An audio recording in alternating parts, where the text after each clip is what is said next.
Kayla, how old are you? 27. Kayla, how long have you been lost in Phoenix? Since I was about 22, 23, and I'm 27 now.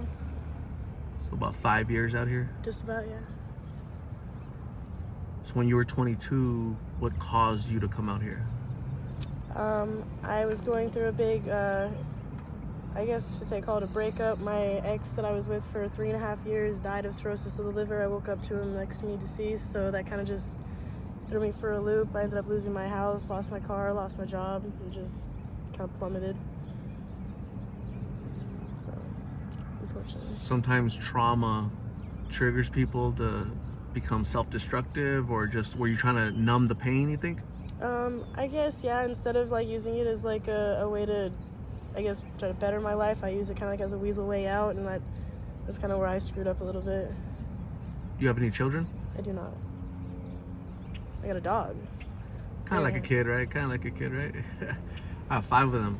How does your family feel about you being out here? It hurts my mom a lot. I try to make sure I get in contact with her every few days, let her know that I'm okay. But you can tell that it hurts her. She's more at ease if I get locked up, or if I'm home, so she knows where I'm at, if I'm being fed, having a place to stay, rest, like not dead and like somewhere in a ditch, like. So I mean, I can tell that it hurts my family, and like that's another issue. So. Do you have siblings? I have one brother. He's 22. Yeah, he used to look up to me a lot, and then I started doing drugs a lot, and then that kind of just faded out. Like he really doesn't even tell people he has a sister anymore, and that kind of hurts me. So. When was the last time you saw them?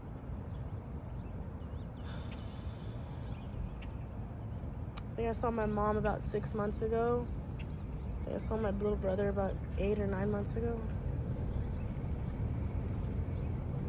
I ask people, do you miss your family? They say, of course. But it's like a struggle inside of you, right? You miss the things that you love, but that addiction just pulls you and keeps you here, right? Prevents you from going to see them, right? Pretty much. Because they're in town? They live here in... More towards like the Lake Pleasant side of town, but yeah. Okay, but they're kind of local, right? I mean, it's not like they're, it's not like they're hours and hours away. But you haven't seen them in 6 months. That's addiction. Have you ever tried treatment? I got the assessment done for it. They told me that I could do, that I didn't even qualify for inpatient, which kind of threw me off a little bit. And again, took the weasel way out and was just like, well, then I guess I don't freaking need that. So it's like, whatever, and just use it as an excuse to come back out here. If you weren't out here, if you weren't battling addiction, homeless, what would your life look like right now?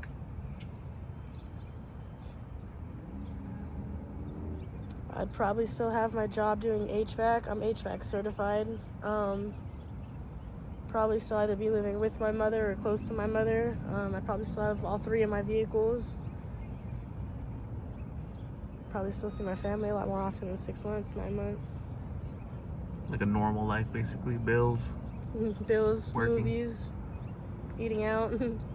What do you miss the most of your normal life? One thing. Family. People tell me that they stay away from family because they don't want to hurt them. They don't want to take all of this negativity, all this addiction to them, right? Right. Is that your case? Do you kind of stay away from them on purpose? I mean, yes and no. I mean, like you said, like it's the addiction pulls. So, I mean, I could tell you right now, like, oh, I'm going to go see my mom tomorrow, and tomorrow comes and I don't have, enough drugs to get me through the day, and just I'm out here all day, and it's crap. It's nighttime. Like, I'll go again. I'll go tomorrow. And then like 6-9 months go by, and I'm just like, crap, dude. Like, where'd you go to high school? I went to a mixture of. I went to Mountain Ridge High School, Deer Valley High School, Student Choice High School, Trevor Brown High School. Really, Trevor Brown? Mm-hmm. When you were younger, when you were in high school, what did you want to become as an adult? What did you want to do? A parasitologist. What's that? A person who like works with like living organisms that feed off of other living organisms, like mites, bacteria, like living like worms. Parasites. Yeah. Wow, never heard of that ever before, but that's pretty. It sounds interesting. It's different. Yeah. Wow, that's cool. How much longer will you be out here, do you think? I mean, I'm 27. If I don't get my life in order by the time I'm 30, I don't really see it ever getting together. So hopefully, in the next couple of years, I should have my life at least on track.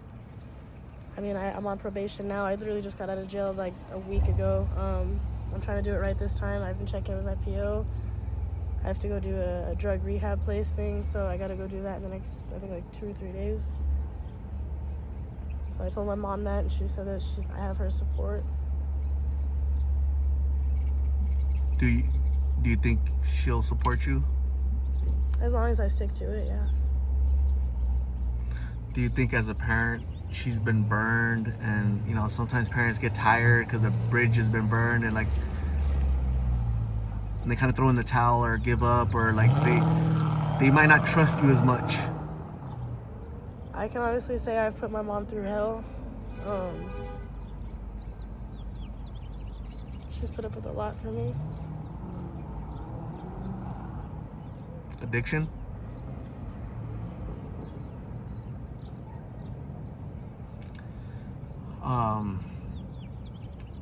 Have you had any ODs? How many? How'd you come back? Narcan?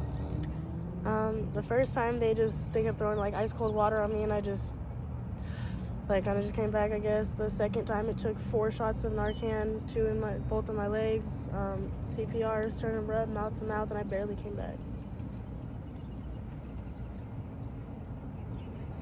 And that was recently in the last year. 27.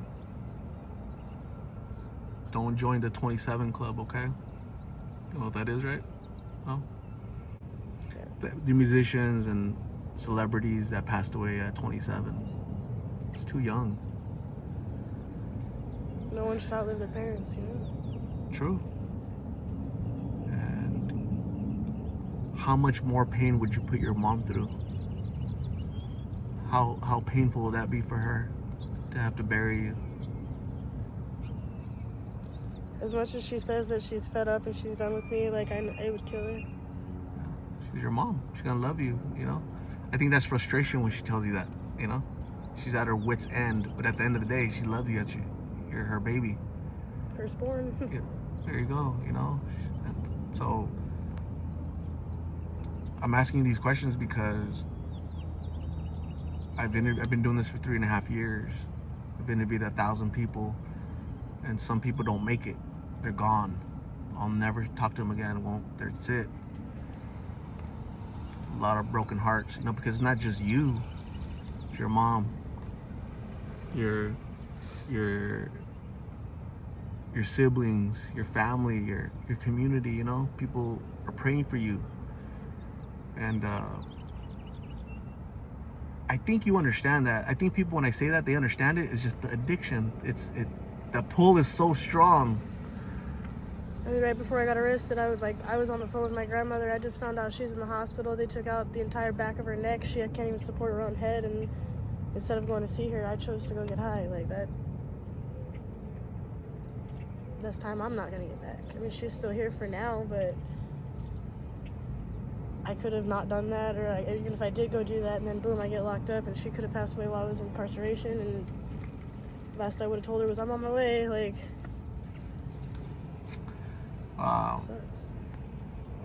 I told you the purpose of this channel is prevention through awareness. I can't save you because only you can save yourself. But by you sharing your story, a 13-year-old little girl at home that's going through trauma, pain, confusion, rebellion, she's gonna watch this and be like, dang, I don't wanna be doing any silly stuff, you know? I don't wanna be. It's not worth it. Not worth it. What advice would you give that little girl? Like I said, it's not worth it. I mean, I'm very big on live life to the fullest, don't regret anything. I have no regrets in my life other than the day I picked up drugs. it destroyed my life. Don't let it destroy yours. But on the flip side, there are people I've interviewed, they're clean now. They're doing better. They're living the life they deserve. It just takes a lot of hard work, dedication, Mind over matter. all that. If you're HVAC certified, heating, ventilation, air conditioning here in Phoenix, hell, you can overcome. Yeah, you can overcome addiction. Okay. I'm gonna say thank you very much for talking to me. I really appreciate you sharing your story. I'm gonna give you my card with my number on it, so you can call me if you ever need a ride of treatment or somebody to talk to. I'm going to go get you some lunch, but I'm also gonna give you some donated canned food items. Okay. So if you want to pull out that bag, you said you wanted to try some chicken corn chowder. Yeah. Let me know how that is, because steak and potato, I love Always. that. Good stuff, huh? Italian sausage and potato, that looks kind of good. Yeah, it does. Creamy peanut butter. I eat that by the spoonfuls. I like. They have honey peanut butter too. Like, that's really good. Okay, here's some Red Bull and beef pot roast. Some good stuff. Okay. Awesome. So thank you. Stay safe. God bless. We'll talk soon. Okay.